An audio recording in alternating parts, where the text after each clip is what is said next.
আসসালামু আলাইকুম। আজকে আমরা দুই ভাই আর ওই একজন আছে, আমরা তিনজন মিলে সাভার থেকে নবীনগর সেনা কমপ্লেক্সে গেছিলাম ফোন কেনার জন্য। কোন টাকা তো কারণবশত আপনারই বলেন? কারণবশত ফোনটা কেনা হয় নাই, কিন্তু ফোনের খাবার তো লাগবে।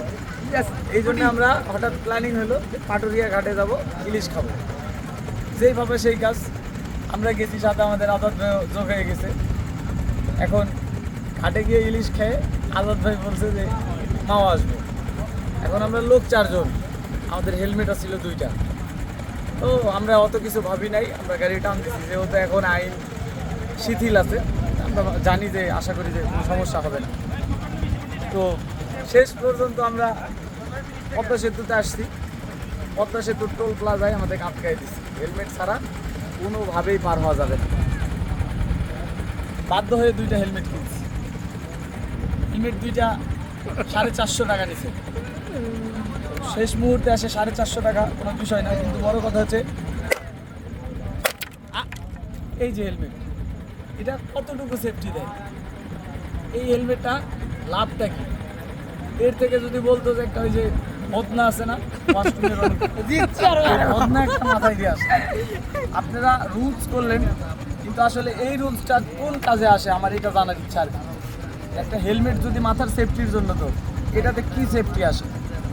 আমি তো সর্বোচ্চ জোরে বাড়ি দেয় নাই, দেখছেন তো, সামান্য বাড়ি দিয়েছি, ভাঙে গেছে, শেষ। তো আমার এই 250 টাকার একটা জরিমানা, এটার কোনো মানে কারণটা কি, এটা আমি জানতেছি ভাই। এইবার বলেন, কিছু খারাপ বলছি? না, আসলে আপনি খারাপ বলেন না। এই যে পদ্মা সেতু, এই যে আসলে আপনি খারাপ বলেন। হ্যাঁ, এই যে পদ্মা সেতু, আপনারা যদি হেলমেট দেন, জরিমানা নিবেনই। 1500-2000 টাকা দামের একটা হেলমেটের ব্যবস্থা করে দেন, ওখানে আবার হেলমেটের ব্যবস্থাও আছে।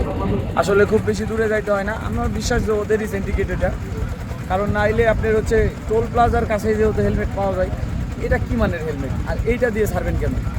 এই হেলমেটের জন্য আটকাবেনি, ভালো মানের হেলমেটের জন্য আটকান, সেফটির জন্য আটকান, জাস্ট ওই যে দোকানদারের লাভের জন্য আটকায় না। এই হেলমেট কোনো কাজের হেলমেট না, ঠিক আছে? এর থেকে আমার বাসার ওই যে মগ, গোসল করার মগ অনেক ভালো আছে। দেখি ভাই কি বলতে চাচ্ছেন? আসলে কি বলবো, এই হেলমেটটা হচ্ছে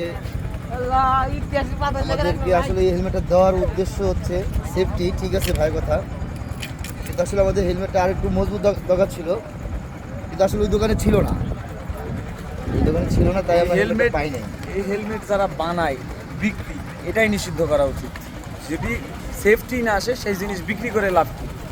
কোনো কাজেরই না। আমার হচ্ছে যদি সেফটি, বিন্দু পরিমাণ যদি সেফটি না আসে, সেই জিনিসটা আমার বিক্রি করে লাভ কি, আর এটা ব্যবহার করে লাভ কি? এটা হেলমেটের কোনো মানেই না, শুধু